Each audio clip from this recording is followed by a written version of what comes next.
नमो भगवते वासुदेवाय। जय श्री राधे, हरे कृष्णा।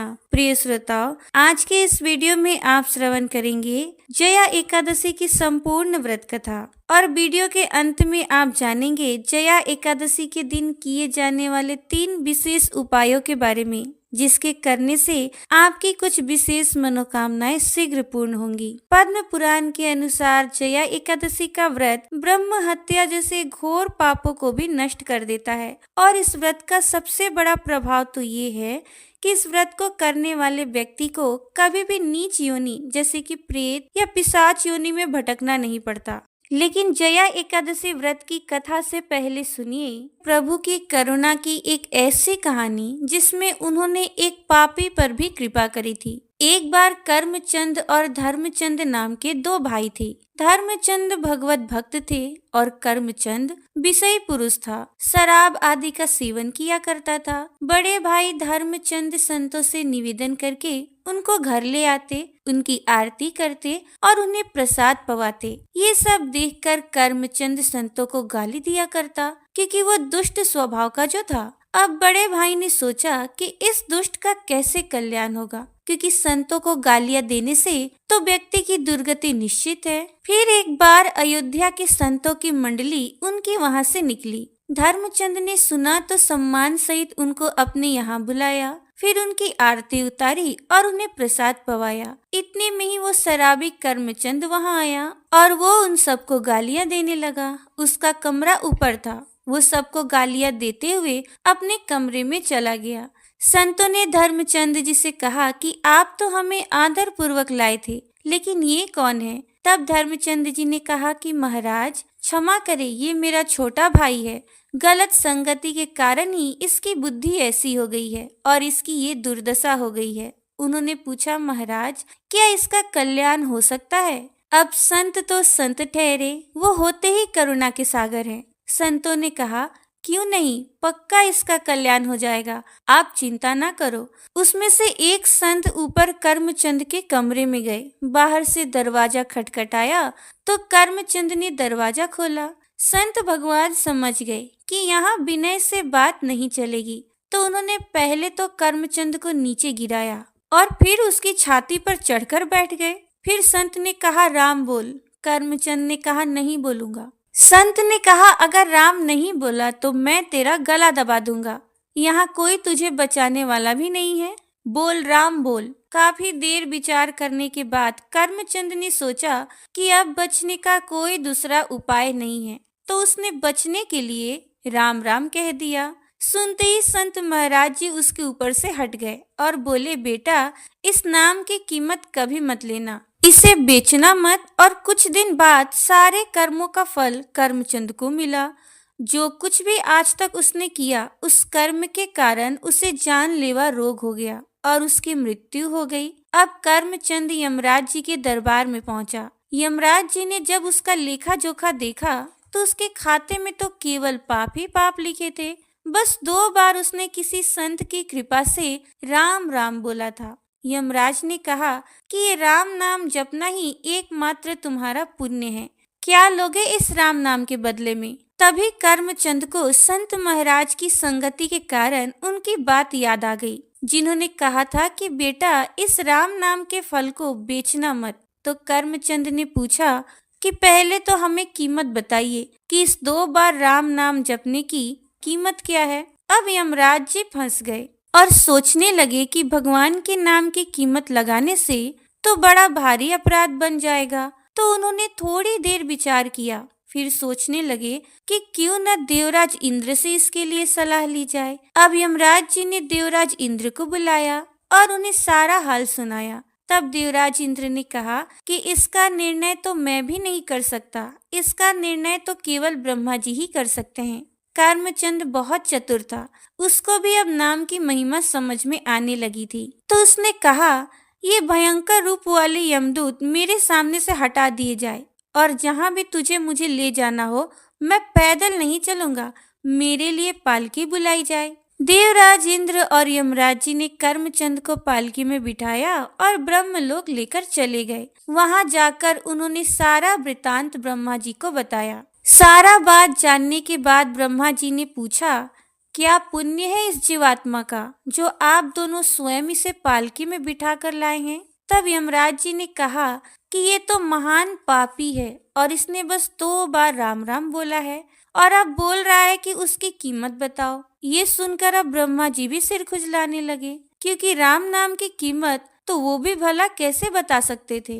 तब ब्रह्मा जी ने कहा, राम नाम की महिमा को भगवान शिव जानते हैं। अब हम सब कैलाश चलते हैं और शिव जी से ही नाम की महिमा सुनते हैं। अब वो पापी जीवात्मा ब्रह्मलोक में सुख प्राप्त करके बहुत ही प्रसन्न था। अब सभी लोग भगवान शिव के धाम कैलाश पर्वत पर पहुँचे। भगवान शंकर के परम मनोहर स्वरूप का दर्शन करते ही उस जीवात्मा को परम आनंद का अनुभव हुआ और उसके सारे पाप नष्ट हो गए। अब भगवान शिव ने पूछा कि आप सबका कैसे आगमन हुआ। तब यमराज जी ने कहा कि प्रभु, इस जीवात्मा ने 2 बार राम राम जपा है और अब ये उसकी कीमत पूछ रहा है। हम आपसे राम नाम की कीमत पूछने आए हैं। तब भोलेनाथ ने कहा, रा कहकर मैं हलाहल विष को पी गया और माँ कहकर उसको अपने कंठ में रोक लिया। मैं स्वयं भी दिन रात राम नाम ही जपता हूँ और इसी राम नाम से काशी में मरे हुए जीवों को मोक्ष प्रदान करता हूँ। पर राम नाम की कीमत बताने की तो मेरी भी सामर्थ्य नहीं है। उन्होंने बोला, चलो सीधे साकेत धाम चला जाए और सीधे श्री राम जी से ही इसके विषय में पूछा जाए। अब तो जीवात्मा को और आनंद हुआ। सभी लोग जीवात्मा को दूल्हे की तरह पालकी में बिठाकर साकेत धाम पहुँचे। तब भगवान श्री राम ने पूछा कि आप सभी का कैसे आगमन हुआ। तब यमराज ने बताया कि प्रभु, ये जीवात्मा बड़ा पापी है, लेकिन इसने आपके एक प्रेमी महात्मा के कहने पर बस 2 बार राम राम जपा है और अब ये उसकी कीमत पूछ रहा है। तब भगवान श्री राम ने कहा कि इसको मेरी गोद में बिठाओ। भगवान श्री राम ने उस जीवात्मा को अपनी गोद में बिठाया और उसको खूब दुलार करते हुए कहा कि कीमत तो मैं भी नहीं बता सकता, पर महिमा आप स्वयं देख लो। ये पापी होते हुए भी मेरी गोद में बैठा है। राम नाम की महिमा देखो कि शराब पीने वाला कुमार्गगामी जीव जो संत द्रोही था, एक संत महाराज की अहेतु की कृपा से उसने अपने जीवन में केवल 2 बार राम नाम जपा और इतने में ही श्री राम जी ने उसे अपनी गोद में बिठाया और दुलार कर रहे हैं। इसलिए कभी इस बात पर संदेह नहीं करना चाहिए कि 2-4 बार नाम जपने से क्या भगवत प्राप्ति हो जाएगी। भगवत प्राप्ति कराने के लिए तो एक ही नाम काफी है। अगर नाम जप के साथ कोई अपराध ना बने तो प्रभु के नाम में रस आ जाएगा। इस ब्रह्मांड में कोई ऐसा कार्य नहीं, कोई ऐसी सिद्धि नहीं है जो नाम जप से प्राप्त न किया जा सके। और कहते हैं कि एक व्यक्ति एक जन्म में इतना पाप भी नहीं कर सकता जितना नाम में पाप को नष्ट करने का सामर्थ्य है। इसलिए तो गोस्वामी तुलसीदास रामचरितमानस में कहते हैं, सुमिर पवन सुत पावन नामो अपने बसी कर राखे रामो। अब आइए प्रारंभ करते हैं जया एकादशी की पावन और पाप नाशक कथा। युधिष्ठिर ने पूछा, भगवान, आपने माघ मास के कृष्ण पक्ष की षट्टिला एकादशी का वर्णन किया। अब कृपा करके ये बताइए कि शुक्ल पक्ष में कौन सी एकादशी होती है, उसकी विधि क्या है तथा उसमें किस देवता का पूजन किया जाता है। भगवान श्री कृष्ण बोले, राजेंद्र, बतलाता हूँ, सुनो। माघ मास के शुक्ल पक्ष में जो एकादशी होती है उसका नाम है जया। वो सब पापों को हरने वाली उत्तम तिथि है, पवित्र होने के साथ ही पापों का नाश करने वाली है तथा मनुष्यों को भोग और मोक्ष प्रदान करती है। और इतना ही नहीं, वो ब्रह्म हत्या जैसे पाप तथा पिशाच तत्व का भी विनाश करने वाली है। इसका व्रत करने पर मनुष्यों को कभी प्रेत योनि में नहीं जाना पड़ता। इसलिए राजन, प्रयत्न पूर्वक जया नाम की एकादशी का व्रत करना चाहिए। एक समय की बात है, स्वर्ग लोक में देवराज इंद्र राज करते थे। देवगण पारिजात वृक्षों से भरे हुए नंदवन में अप्सराओं के साथ विहार कर रहे थे। 50 करोड़ गंधर्वों के नायक देवराज इंद्र ने स्वेच्छानुसार वन में विहार करते हुए बड़े हर्ष के साथ नृत्य का आयोजन किया। उसमें गंधर्व गान कर रहे थे, जिसमें पुष्पदंत, चित्रसेन तथा उसका पुत्र, ये 3 प्रधान थे। चित्रसेन की स्त्री का नाम मालिनी था। मालिनी से एक कन्या उत्पन्न हुई जो पुष्पवंती के नाम से विख्यात थी। पुष्पदंत गंधर्व की एक पुत्र था जिसको लोग माल्यवान कहते थे। माल्यवान पुष्पवंती के रूप पर अत्यंत मोहित था। ये दोनों भी इंद्र के संतोषार्थ नृत्य करने के लिए आए थे। इन दोनों का गान हो रहा था। इनके साथ अप्सराएं भी थी। परस्पर अनुराग के कारण ये दोनों मोह के वशीभूत हो गए। चित्त में भ्रांति आ गई, इसलिए वे शुद्ध गान ना गा सके। कभी ताल भंग हो जाता और कभी गीत बंद हो जाता। इंद्र ने इस प्रमाद पर विचार किया और इसमें अपना अपमान समझकर वे कुपित हो गए। अतः इन दोनों को शाप देते हुए बोले, ओ मूर्खो, तुम दोनों को धिक्कार है। तुम लोग पतित और मेरी आज्ञा भंग करने वाले हो, अतः पति पत्नी के रूप में रहते हुए पिशाच हो जाओ। इंद्र के इस प्रकार शाप देने पर इन दोनों के मन में बड़ा दुख हुआ। वे हिमालय पर्वत पर चले गए और पिशाच योनि को पाकर भयंकर दुख भोगने लगे। शारीरिक पातक से उत्पन्न ताप से पीड़ित होकर दोनों ही पर्वत की कंदराओं में विचरते रहते थे। एक दिन पिशाच ने अपनी पत्नी पिशाची से कहा, हमने कौन सा पाप किया है जिससे ये पिशाच योनि प्राप्त हुई है? नरक का कष्ट अत्यंत भयंकर है तथा पिशाच योनि भी बहुत दुख देने वाली है, अतः पूर्ण प्रयत्न करके पाप से बचना चाहिए। इस प्रकार चिंता मग्न होकर वे दोनों दुख के कारण सूखते जा रहे थे। देव योग से उन्हें माघ मास की एकादशी तिथि प्राप्त हो गई। जया नाम से विख्यात तिथि, जो सब तिथियों में उत्तम है, आई। उस दिन उन दोनों ने सब प्रकार के आहार त्याग दिए, जल पान तक नहीं किया, किसी जीव की हिंसा नहीं की, यहाँ तक कि फल भी नहीं खाया। निरंतर दुख से युक्त होकर वे एक पीपल के समीप बैठे रहे। सूर्यास्त हो गया। उनके प्राण लेने वाली भयंकर रात उपस्थित हुई। उन्हें नींद नहीं आई। वे रति या और कोई सुख भी नहीं पा सके। सूर्योदय हुआ। द्वादशी का दिन आया। उन पिशाचों के द्वारा जया के उत्तम व्रत का पालन हो गया। उन्होंने रात में जागरण भी किया था। उस व्रत के प्रभाव से तथा भगवान विष्णु की शक्ति से उन दोनों की पिशाचता दूर हो गई। पुष्पवंती और माल्यवान अपने पूर्व रूप में आ गए। उनके हृदय में वही पुराना स्नेह उमड़ रहा था। उनके शरीर पर पहले ही की तरह अलंकार शोभा पा रहे थे।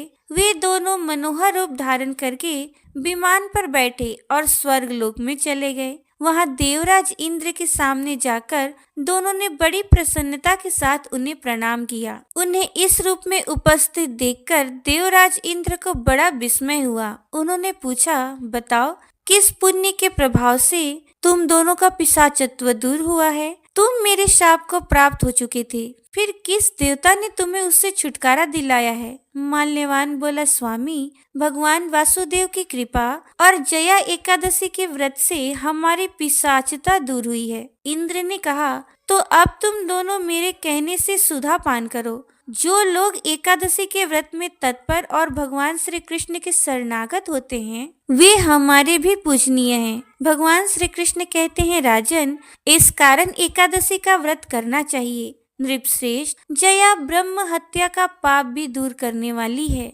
जिसने जया का व्रत किया है, उसने सब प्रकार के दान दे दिए और संपूर्ण यज्ञों का अनुष्ठान कर लिया। इस महात्म्य के पढ़ने और सुनने से अग्निष्टोम यज्ञ का फल मिलता है। तो प्रेम से बोलिए, जया एकादशी की जय। भगवान श्री कृष्ण चंद्र महाराज की जय। प्रिय श्रोताओ, आपने भगवान श्री कृष्ण की लीलाओं की अनेक कहानियां सुनी होगी। आज हम आपको श्री कृष्ण की एक और लीला का श्रवण कराते हैं। एक समय की बात है, एक राजा हुआ करता था। उसके राज्य में धन, वैभव, किसी भी चीज की कोई कमी न थी। वो सुबह सुबह रोज भगवान के मंदिर जाया करता था और उनका धन्यवाद किया करता था। एक दिन की बात है, राजा रोज की तरह मंदिर गया, लेकिन आज उसका ध्यान मंदिर की सीढ़ी पर बैठे दो भिखारियों पर गया। एक बाईं ओर बैठता था तो वहीं दूसरा भिखारी दाईं ओर बैठता था। जब भी राजा वहां से गुजरता तो दाईं तरफ वाला भिखारी हमेशा बोलता कि हे भगवान, तूने इस राजा को इतना कुछ दिया है, थोड़ा मुझे भी दे दे।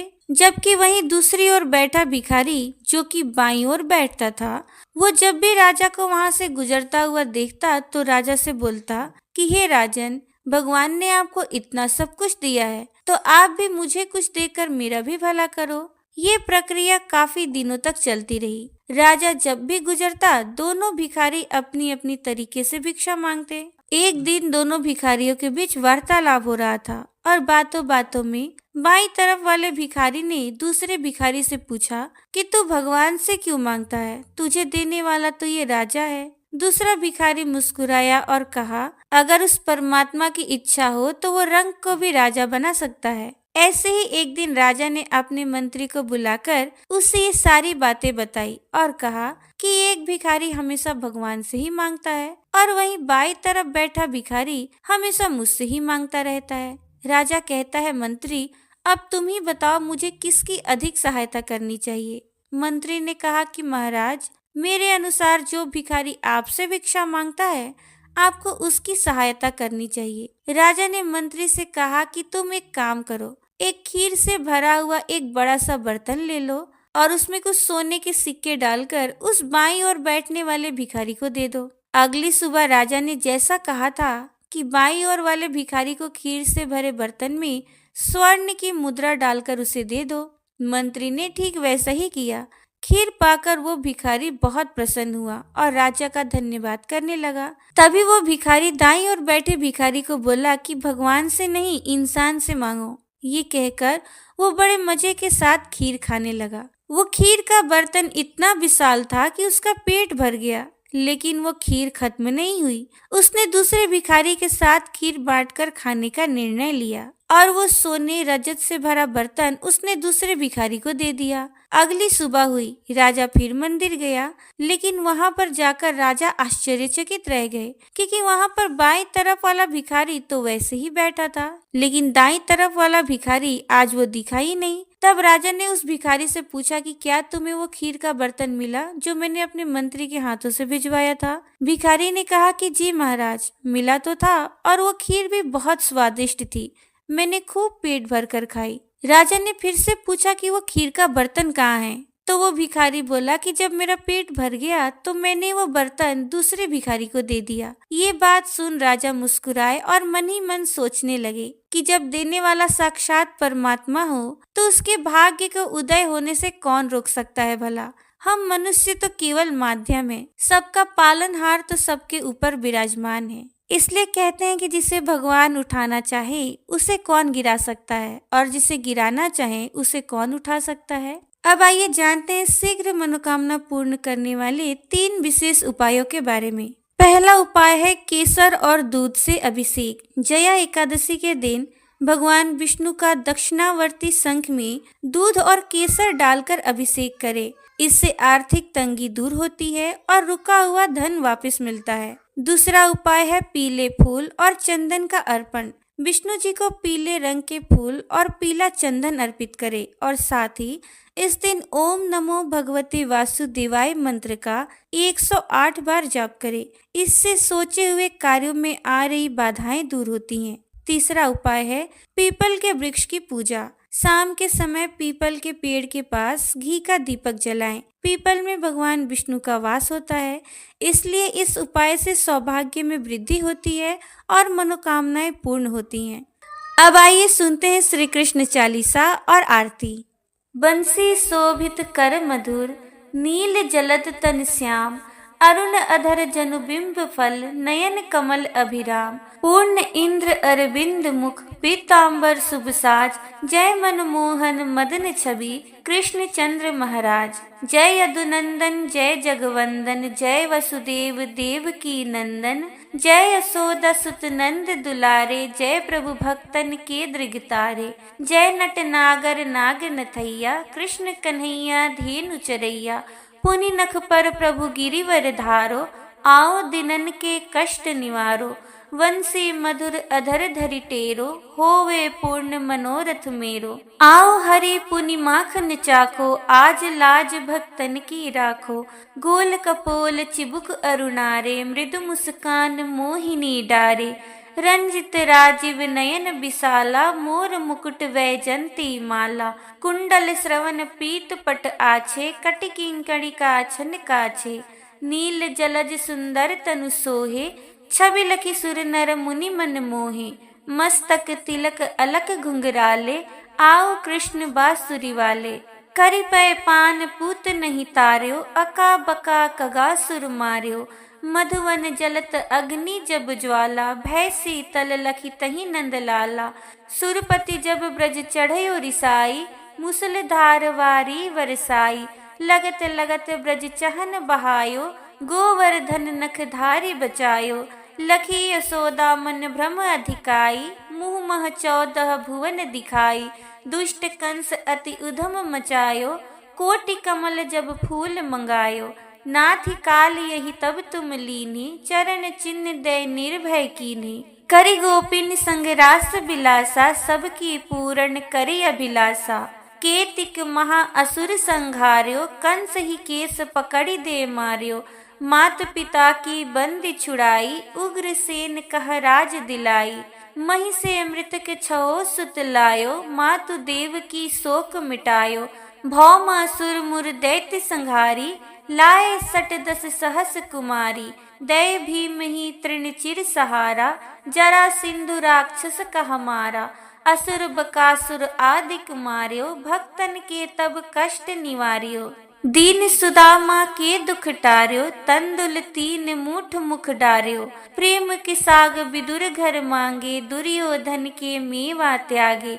लखी प्रेम की महिमा भारी, ऐसे श्याम दीन हितकारी। भारत के पारथ रथ हाके, लिए चक्र कर नहीं बल ताके। निज गीता के ज्ञान सुनाए, भक्तन हृदय सुधा बरसाए। मीरा थी ऐसी मतवाली, विष पी गई बजा कर ताली। राणा भेजा सांप पिटारी, साली ग्राम बने बनवारी। निज माया तुम विधि दिखायो, उरते संशय सकल मिटायो। तब सत निंदा करि तत्काला, जीवन मुक्त भयो शिशुपाला। जब ही द्रौपदी टेर लगाई, दीनानाथ लाज अब जाई। तुरत ही वसन बने नंद लाला, बढ़े चीर भय अरि मुँह काला। असनाथ के नाथ कन्हैया, डूबत भवर बचावत नैया। सुंदर दास आस उरधारी, दया दृष्टि की जय बनवारी। नाथ सकल मम कुमति निवारो, क्षमहु बेगी अपराध हमारो। खोलो पट अब दर्शन दीजे, बोलो कृष्ण कन्हैया की जय। यह चालीसा कृष्ण का, पाठ करे उरधारी। अष्ट सिद्धि नवनिधि फल, लहे पदारथ चारी। प्रेम से बोलिए श्री कृष्ण चंद्र महाराज की जय। ओम जय जगदीश हरे, स्वामी जय जगदीश हरे। भक्त जनों के संकट, दास जनों के संकट, क्षण में दूर करे। ओम जय जगदीश हरे। जो ध्यावे फल पावे, दुख बिन से मन का। स्वामी दुख बिन से मन का, सुख संपत्ति घर आवे। कष्ट मिटे तन का, ओम जय जगदीश हरे। मात पिता तुम मेरे, शरण गहूँ मैं किसकी। तुम बिन और न दूजा, आस करूँ मैं जिसकी। ओम जय जगदीश हरे। तुम पूर्ण परमात्मा, तुम अंतर्यामी। पार ब्रह्म परमेश्वर, तुम सबके स्वामी। ओम जय जगदीश हरे। तुम करुणा के सागर, तुम पालन करता। मैं मूरख खल कामी, मैं सेवक तुम स्वामी। कृपा करो भरता, ओम जय जगदीश हरे। तुम हो एक अगोचर, सबके प्राणपति। किस विध मिलूं दया मैं, तुमको मैं कुमति। ओम जय जगदीश हरे। दीन बंधु दुख हरता, ठाकुर तुम मेरे, स्वामी रक्षक तुम मेरे। अपने हाथ उठाओ, अपनी शरण लगाओ, द्वार पड़ा मैं तेरे। ओम जय जगदीश हरे। विषय विकार मिटाओ, पाप हरो देवा, स्वामी पाप हरो देवा। श्रद्धा भक्ति बढ़ाओ, संतन की सेवा। ओम जय जगदीश हरे। ओम जय जगदीश हरे। स्वामी जय जगदीश हरे। भक्त जनों के संकट, दास जनों के संकट, क्षण में दूर करे। ओम जय जगदीश हरे। स्वामी जय जगदीश हरे।